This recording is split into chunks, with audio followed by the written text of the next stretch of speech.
네, 같이 이 시간에 기도하겠습니다. 하나님, 감사합니다. 오늘도 하나님의 말씀 앞에 서게 해주셔서 감사합니다. 우리가 말씀을 읽고 묵상할 때에 그 말씀 속에 있는 하나님의 귀한 주의 음성을 내가 듣게 하여 주옵시고, 주의 말씀의 깨달음을 따라 성령의 세밀한 인도받는 오늘과 내일과 모레가 매일이 되게 하여 주시옵소서. 주의 말씀 이 시간에 붙잡습니다. 역사하여 주옵소서. 예수 그리스도의 이름으로 기도합니다. 아멘. 신명기 24장 19절에서 22절 말씀입니다. 여러분 오늘 말씀을 들을 때에 성경을 신명기 24장 전체를 반드시 읽어보시고, 그리고 20절 19절부터 22절 말씀 또 우리가 묵상하면서 전체적인 성경의 내용을 깨닫고 응답받으시고, 그러면서 이제 이 말씀을 좀 듣기를 원합니다. 이 말씀을 들을 때에 먼저 성경을 꼭 한번 읽어보십시오. 신명기 24장을 읽어보시고, 그리고 말씀을 들으시면 어떤 내용인지 이해가 잘 되실 겁니다. 제가 읽겠습니다. 19절에서 22절입니다. 내가 밭에서 곡식을 벨 때 그 한 뭇을 밭에 잊어버렸거든. 다시 가서 가져오지 말고 나그네와 고아와 과부를 위하여 남겨두라. 그리하면 내 하나님 여호와께서 내 손으로 하는 모든 일에 복을 내리시리라.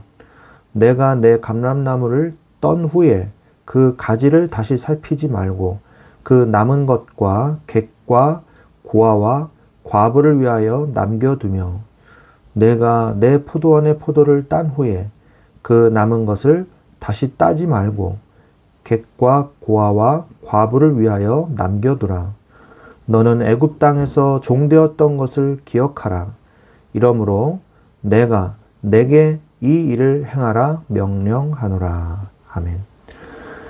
신명기 24장은 세부적인 내용들을 23장에 이어서 말씀을 해주고 계십니다. 우리가 십계명만 하나님이 주신 게 아니고 율법을 주신 이유는요, 십계명에 근거한 그 하위법으로서 말씀을 어떻게 삶에 구체적으로 적용하느냐에 대해서 하나님께서 아주 세밀하게 말씀을 해주시는 내용입니다. 살다 보면은 그 삶 속에서 이런 일도 저런 일도 있고, 또 그것을 어떻게 적용해야 되는지 모를 수도 있거든요. 그래서 세부적인 법을 그 당시의 시대에 맞게 하나님께서 말씀을 해주시는 내용이거든요. 이 내용들은 신명기 24장에 관련해서는 이제 혼인법에 대해서 말씀을 하십니다. 혼인법은 어떤 내용이냐?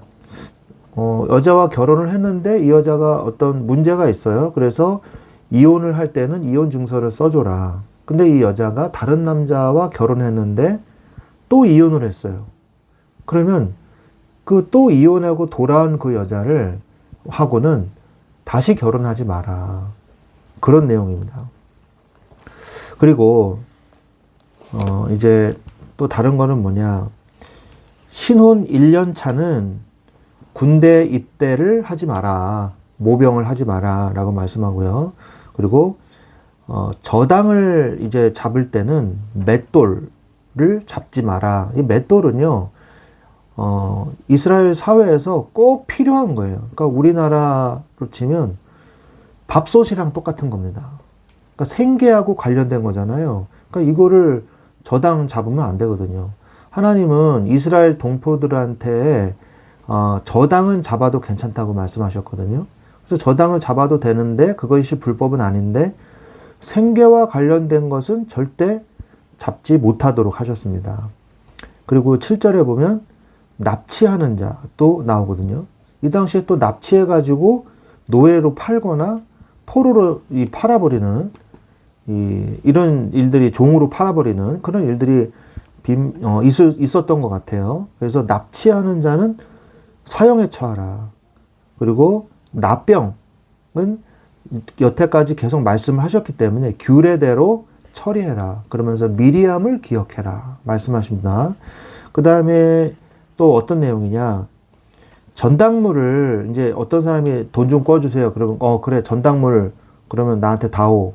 그러면 그 사람 집에 가서 나 이거 전당물 하겠다 하고 집 안에 들어가서 이 채권자가 가져오는 게 아니고요.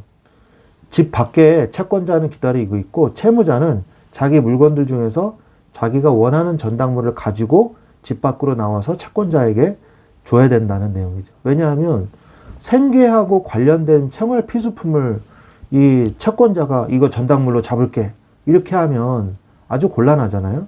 그래서 집 밖에서 전당물을 받아라. 그리고 해 지기 전에 전당물을 돌려줘라. 심지어는 돌려주라고 말씀하고 계세요.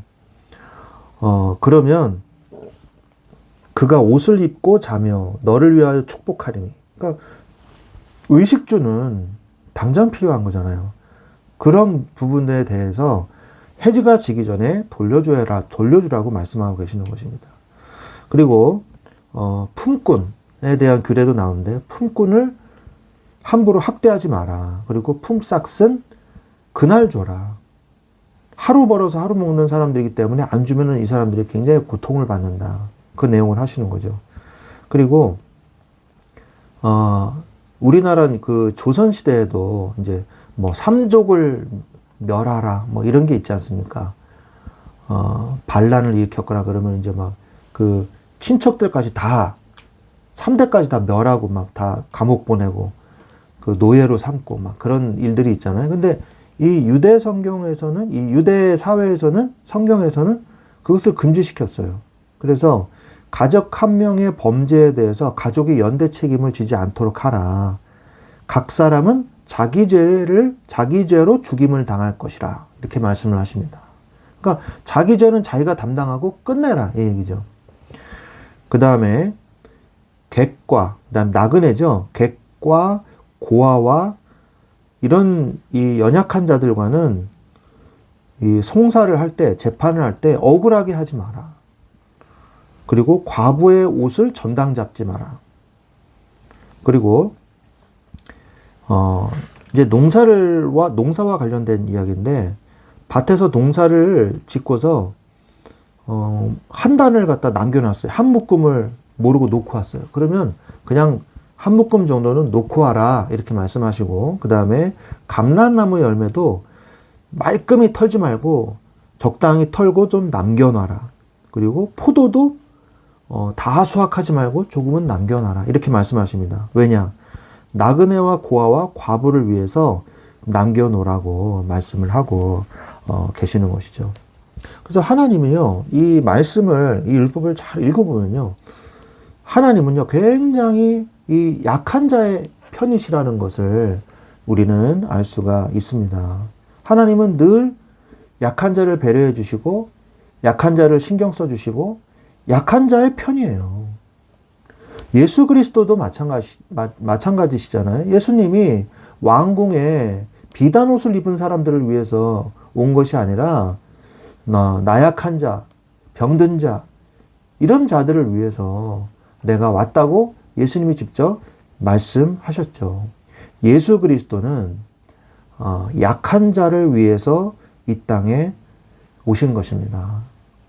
우리 힘으로 빠져나올 수 없는 저주에서 우리를 불쌍히 여기시고 우리에게 구원의 길을 열어주셨습니다. 우리 모두는 죄인이고 그리고 연약한 자이기 때문이죠. 우리 힘으로는 죄와 저주와 사단의 권세를 이길 수 없고 벗어날 수 없거든요. 이 연약한 우리들을 위해서, 이 죄인을 위해서 예수 그리스도께서 오셔서 우리를 구원하신 것입니다. 사실은 하나님은 두 가지의 상반된 이 속성이 있으십니다. 그게 첫 번째가 뭐냐면은 공의의 하나님이에요. 공의의 하나님. 공의의 하나님이 뭡니까? 공공의 의를 세우신다는 거죠. 그래서 공명정대하게 공의롭게 하나님께서 모든 것을 처리하신다라는 내용이거든요. 그래서 이 공의의 하나님이 있고요. 그 다음에 사랑의 하나님이 있어요. 사랑의 하나님. 사랑의 하나님은 굳이 설명 안 해도 되겠죠. 그래서 공의의 이 하나님의 입장에서는 우리 인간은 어떻게 해야 돼요? 죄를 졌기 때문에 반드시 그 죄에 대한 대가를 치르게 하셔야 돼요. 그게 공의의 하나님이잖아요. 없었던 걸로 하자. 그냥 불쌍하니까 그냥 용서해주자. 이렇게 할 수가 없는 거예요.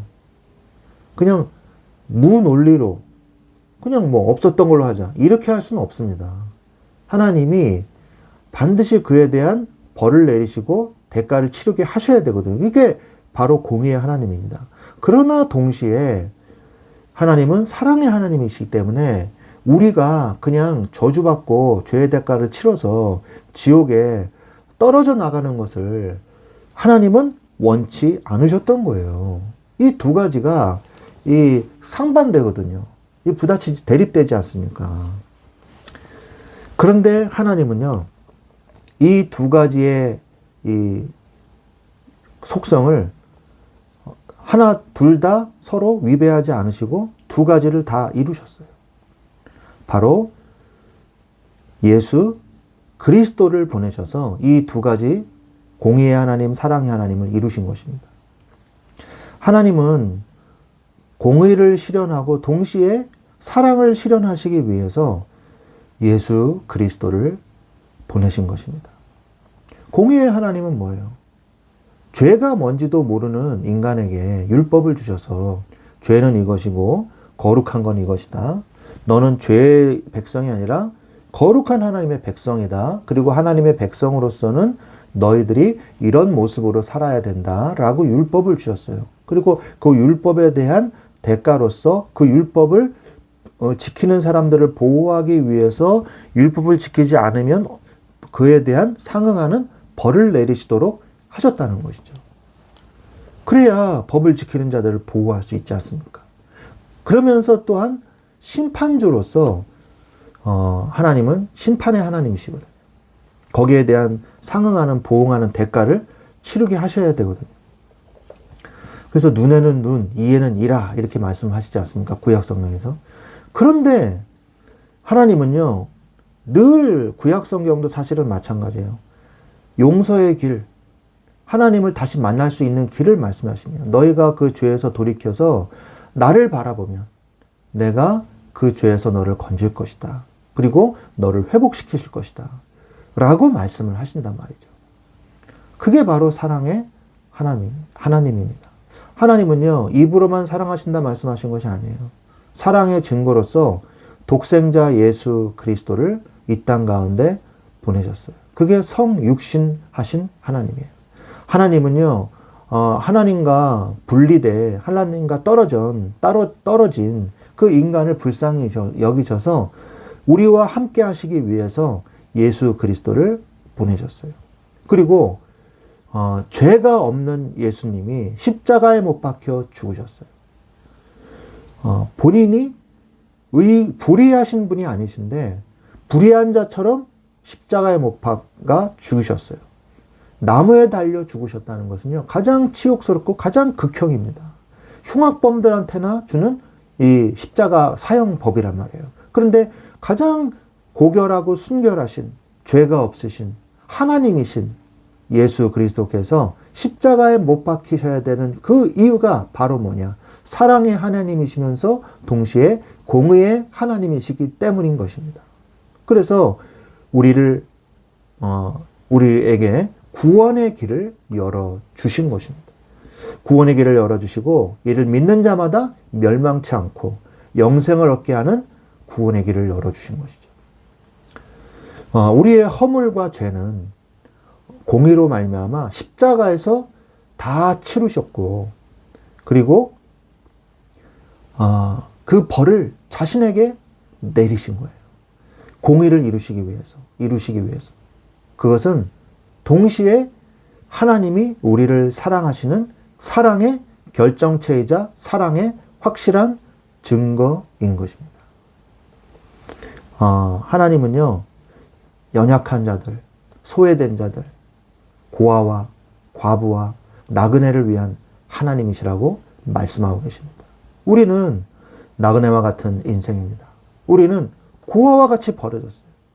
우리는 신랑을 잃은 의지할 곳 없는 과부와 같은 인생이었어요. 그런데 예수 그리스도께서 오셔서 우리의 죄를 위해서 우리의 이 처절한 저주와 이 고통을 위해서 예수 그리스도께서 자신이 고통을 당하시고 구원의 길을 열어주신 것입니다. 공의의 하나님이시면서 동시에 사랑의 하나님이신 이 하나님께서 이 두 가지의 속성을 동시에 이루신 십자가의 그 은혜와 사랑을 우리는 다시 한번 묵상하며 감사와 찬송을 드려야 될 것입니다. 오늘도 공의의 하나님, 사랑의 하나님을 누리는 여러분들이 되시기를 주 예수 그리스도의 이름으로 축원드립니다. 기도하겠습니다. 하나님 아버지 감사합니다. 오늘도 나와 함께 하셔서 하나님의 공의를 이루시기 위하여 예수 그리스도를 보내시고 십자가에 달려 죽이시면서 우리의 죄를 담당케 하시고 또한 예수 그리스도께서 부활하사 우리를 사랑하신 증거로 우리의 모든 저주를 이기시고 부활하사 우리를 구원하신 하나님 독생자 예수 그리스도를 찬양합니다. 주의 이 시간에 하나님의 그 은혜와 사랑과 그 공의를 우리가 깨닫게 하시고 그 복음을 누리게 하여 주시옵소서. 그 은혜에 감사하며 예수 그리스도의 이름으로 기도드려 사옵나이다. 아멘.